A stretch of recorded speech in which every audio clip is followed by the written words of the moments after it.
Bonjour, ici Paul Richard de Direxis et bienvenue à notre nouvelle vidéo dans notre série concernant la santé organisationnelle. Aujourd'hui, j'aimerais prendre un peu de votre temps pour parler de qu'est-ce qu'on appelle un bilan de santé ou un check-up. Mais auparavant, j'aimerais mentionner une étude qui est sortie en 2016 par Deloitte Human Capital Trend. Cette étude a démontré que les plus grosses inquiétudes des hautes directions étaient concentrées autour des aspects de leur structure, le leadership, la culture et l'engagement des employés. Ces inquiétudes-là font tous partie de ce qu'on appelle les composantes de la santé organisationnelle.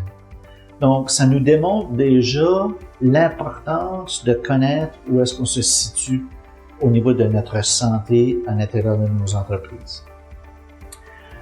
Si on regarde d'une autre manière, de façon personnelle, nous allons tous au docteur une fois par année pour un bilan de santé.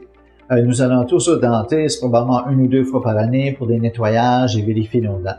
Nous apportons tous nos autos au garage régulièrement pour nos inspections, changements d'huile et ainsi de suite pour s'assurer qu'elle est toujours en bonne condition.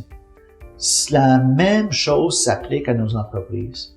On devrait faire un bilan de santé au minimum 1 fois par année pour identifier les différentes problématiques que l'on vit et essayer de les régler le plus rapidement possible. Les problèmes que vous vivez aujourd'hui, si vous ne faites pas ça, ils sont encore là dans 3 ans, ils sont encore là dans 5 ans, et fort probablement, ils seront pires. Ils auront aggravé de plus en plus, et vous risquez vraiment de perdre vos meilleurs employés. Donc, c'est très important de faire ces bilans et d'attaquer vos problématiques. Une autre étude qui a été faite par Bain & Company a démontré que 15 à 20 ans passés, la grosse majorité des inquiétudes, des problématiques que les entreprises vivaient concernant leur développement d'affaires étaient reliées à des aspects externes. Tels que la nouvelle technologie et les chaînes d'approvisionnement et ainsi de suite.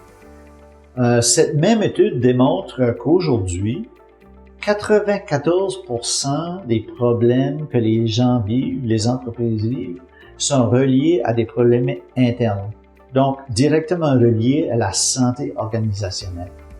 Alors, encore une fois, très important de faire un bilan de santé au minimum 1 fois par année. Alors, d'ici la fin de l'année, je vous donne un défi.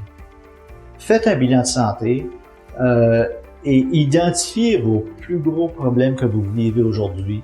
Mettez un plan d'action en place.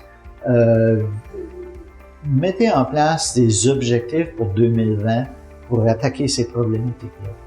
Et débutez votre année 2020 sur le bon pied. Alors, merci et bonne journée.